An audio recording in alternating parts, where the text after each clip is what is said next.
A decorated soldier's worst nightmare wasn't on the battlefield, but on a quiet city street. When a rogue cop shot his mother, he unleashed a war that would expose a conspiracy shaking the nation to its core. The late afternoon sun cast long, golden shadows across the tranquil streets of the city's historic district. It was the kind of peaceful Tuesday that felt a world away from the city's usual hustle.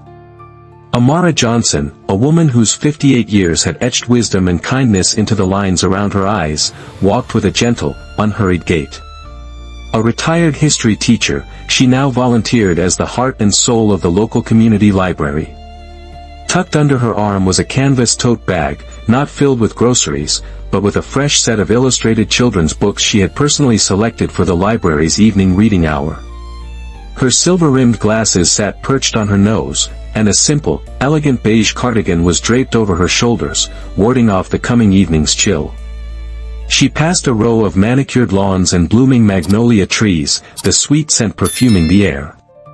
Then, a sudden, jarring sound shattered the peace, the squeal of tires on asphalt. A police cruiser had swerved to a halt just behind her, its blue and red lights flashing silently, painting the serene street in strokes of emergency. Two officers emerged.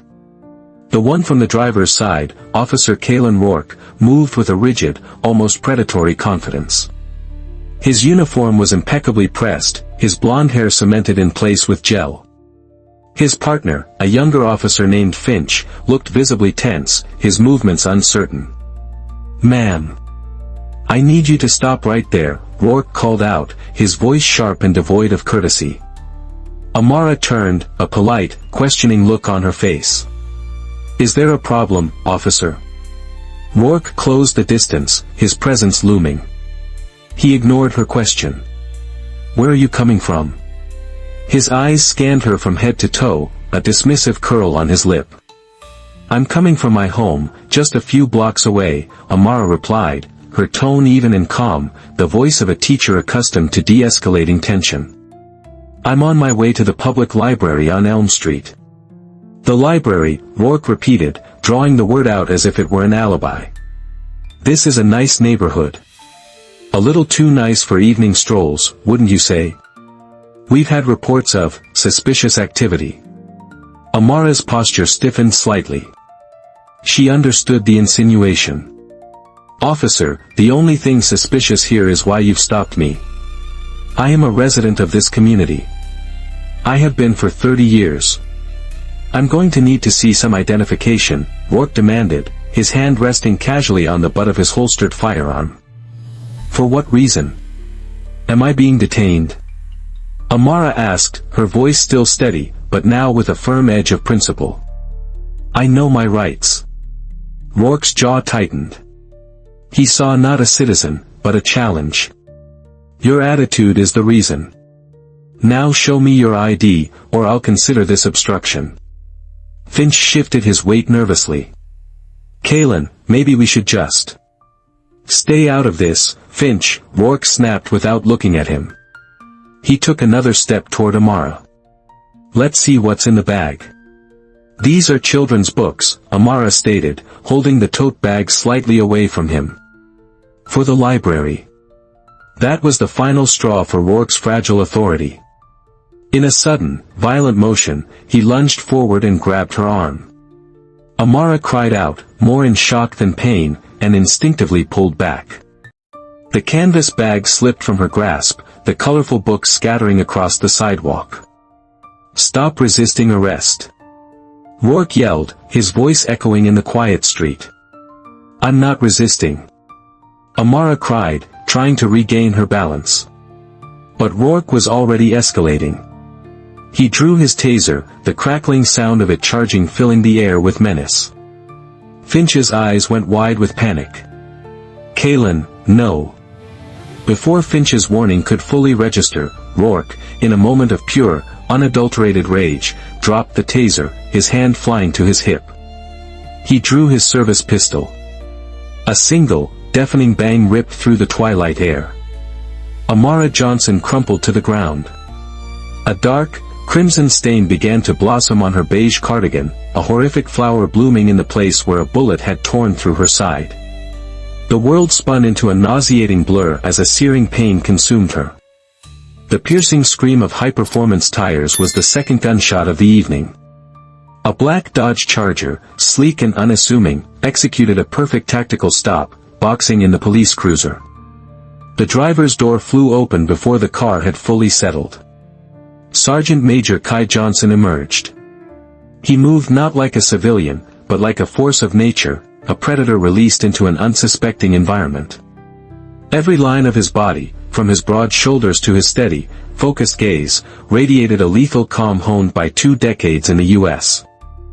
Army's most elite unit, the 1st Special Forces Operational Detachment Delta. He was home on a rare leave from a deployment he couldn't speak about, a ghost returning to the world he fought to protect. His eyes took in the scene in a fraction of a second, the scattered children's books, the 2 officers frozen in a state of shock, and the still form of his mother on the pavement. A cold, silent fury, more terrifying than any scream, washed over him. The nightmares he'd faced in dusty, war-torn countries were nothing compared to this. This was his mother. "What did you do?" Kai's voice was a low growl, each word laced with menace. He didn't wait for an answer. He was already moving, closing the distance to his mother in 3 long strides, his body a shield between her and the officers. He dropped to his knees, his trained hands immediately going to the wound. "Mom, can you hear me? It's Kai." Amara's eyelids fluttered. A faint, pained whisper escaped her lips. "Kai, my boy. I'm here, Mom." "Your soldier is home," he murmured, his voice softening for her alone, a stark contrast to the storm brewing within him. His mind, a finely tuned instrument of war, took over. He assessed the wound, a through and through, bleeding heavily. He ripped off his own thick leather belt, his movements precise and economical. He needed to make a tourniquet, now. He looked up, his gaze locking onto the younger, terrified officer. "You. Finch. Get your IFAK, your medical kit. Now," he commanded, his voice the thunder of a battlefield commander. Finch, startled into action by the sheer authority in Kai's voice, fumbled to unclip the kit from his vest. Rourke, however, remained pale and motionless, his gun still loosely in his hand, his eyes wide with the dawning horror of his actions. "Put the weapon down," Kai ordered, his voice dropping to a deadly quiet. "Put it down before I take it from you." Rourke's hand trembled, and the pistol clattered to the ground. As Kai worked, applying pressure with a practiced efficiency that made the officer's training look like child's play, a memory flashed in his mind, his mother, sitting with him at their kitchen table years ago, helping him with his homework. "Use your mind, Kai," she had told him.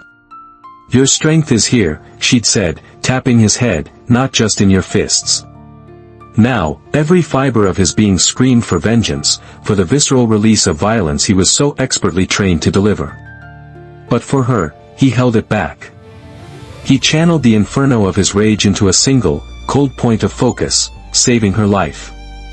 The fight for justice would come later. And he would bring the full weight of his world down on those responsible. The hospital waiting room was a sterile, white purgatory. For hours, Kai sat motionless, the dried blood of his mother, staining his hands and clothes. The scent of antiseptic was suffocating. Finally, a doctor appeared. Amara was stable. The bullet had missed major arteries, a miracle of millimeters. She was alive. The relief that washed over Kai was quickly replaced by the cold, simmering rage he had been suppressing. His personal phone buzzed, a standard ringtone. But seconds later, a second phone, a satellite phone he carried for emergencies, vibrated with a unique, encrypted signal. There was only one person who used that number. He answered. A secure video link flickered to life, revealing the stern, familiar face of General Marcus Vance, broadcasting from a command center in the Pentagon. Vance was more than Kai's former commander, he was a legend in the special operations community, a 4-star general who had been his father's closest friend. "Kai," Vance's deep voice was graveled with concern. "I heard what happened. How is she? She's alive, General. No thanks to them, Kai replied, his voice flat. I know you're seeing red, son. You have every right. But I need you to listen to me very carefully, Vance said, his eyes intense. This wasn't random. Your mother wasn't just another statistic of a bad traffic stop. Kai's head snapped up. What are you talking about? We've been tracking a domestic extremist organization, Vance explained, his voice low. They call themselves the Patriot Sentinel. White nationalist, anti-government, the whole toxic cocktail. Their goal is to incite chaos and suppress minority voter turnout in key districts ahead of the midterms. They operate by creating incidents that they can then use to fuel a narrative of urban decay and minority violence. A sickening realization began to dawn on Kai. My mother, she runs voter registration drives at the library. She organizes Black History Month lectures. Exactly, Vance confirmed, his expression grim. Our intel suggests they've been marking community leaders, people like your mother, as local agitators. They have moles inside several police departments. We believe Officer Rourke was either a member or, more likely, a pawn being directed by them. He was meant to provoke an incident. They probably didn't count on him being stupid enough to pull the trigger, and they certainly didn't count on the victim being the mother of a Delta Force operator. The pieces clicked into place with horrifying clarity. The calculated provocation. The immediate escalation. It wasn't just a cop with a temper, it was a planned attack. They had targeted his mother. They had brought their war to his doorstep. This group, the Patriot Sentinel, Vance continued, they're ghosts. Well-funded and disciplined. We've been trying to get a man on the inside for months, with no luck. The protests over your mother's shooting are already starting. They're going to use that crowd as a smokescreen. They'll insert their own operatives to escalate the situation, turn peaceful protests into riots, and prove their twisted point. Kai listened, the chaos of the last few hours crystallizing into a single, terrifying picture. This was bigger than one bad cop. It was a cancer. What do you need from me, General? Kai asked, his voice now devoid of all emotion, replaced by the cold steel of purpose. The men they'll use to stir up trouble, they're professionals. Ex-military, private contractors. They'll spot any of our regular agents a mile away, Vance said. But they won't be looking for you. You're the grieving son. The hero. You can move through that world in a way no one else can. I need you to be my eyes on the ground, Kai. I need you to find them. 24 hours later, Kai Johnson was a ghost of a different kind. Gone was the soldier. In his place was just another face in a sea of anger and grief. He wore a faded gray hoodie, the hood pulled low over his face, a pair of worn jeans, and scuffed work boots. A simple backpack was slung over his shoulders. He had studied footage of the burgeoning protest movement, analyzing the clothing, the slang, the rhythm of the crowd, until he could blend in seamlessly. He moved through the protest camp, a sprawling, chaotic assembly in the city's Central Park. The air was thick with the smell of wood smoke from makeshift fire barrels and the sound of 100 different chants rising and falling like a tide. He saw genuine pain and righteous anger in the faces of most. But he was looking for something else. His training allowed him to see the patterns in the chaos.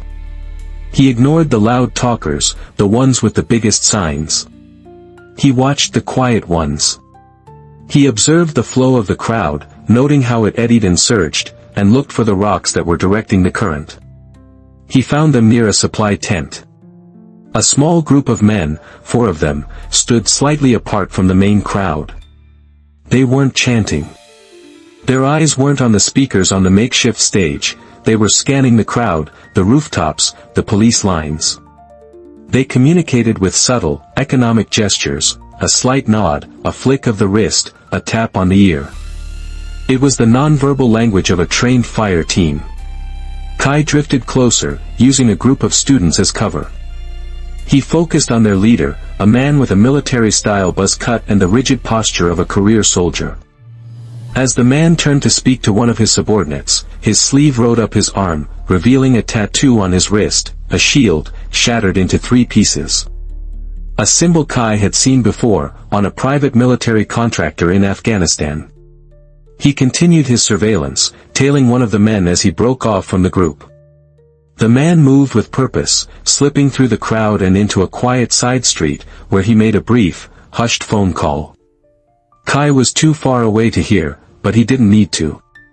The man's posture, his constant scanning for threats, his entire demeanor screamed professional. As he watched, a young woman, a community organizer with a megaphone, approached him.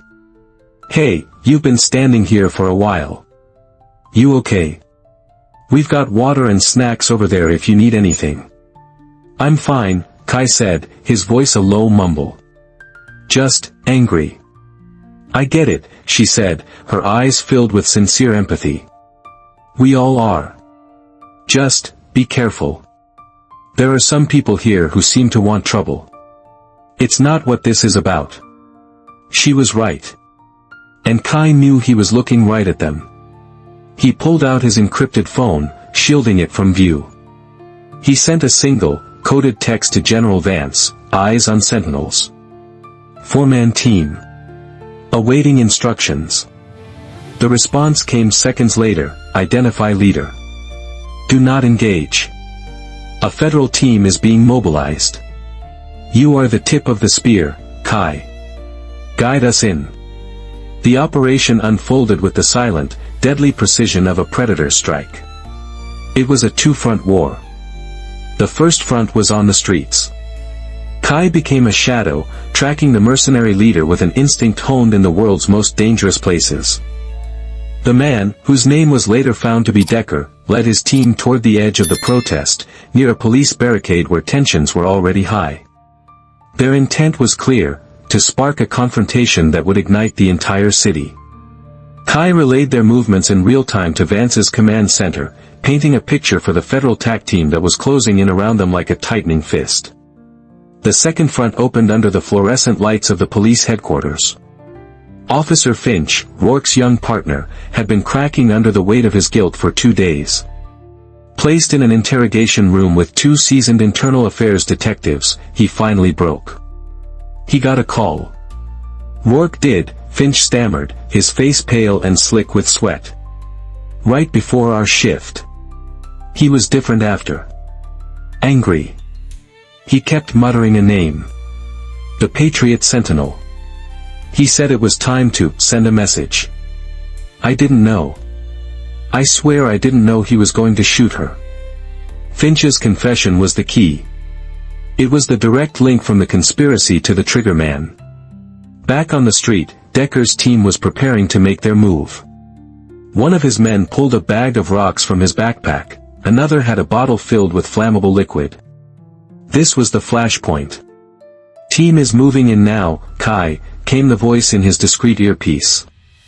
Identify the primary target for them. But Decker sensed the trap. His eyes darted around, a flicker of suspicion crossing his face. He made a sharp gesture to his men and began to back away, reaching into his jacket. There was no more time. Kai moved. He exploded from the cover of the crowd, a blur of motion. He didn't go for Decker. He went for the man with the firebomb, disarming him with a swift, brutal joint lock that sent the man to his knees with a scream of pain. The federal agents, dressed as protesters, swarmed in simultaneously, a wave of disciplined force that overwhelmed the mercenaries before they could fully react. Decker, however, was fast. He shoved a bystander into the path of an agent and sprinted down a narrow alleyway. But he wasn't fast enough. Kai was on him, tackling him and sending them both crashing into a stack of overflowing trash cans. The fight was short and one-sided.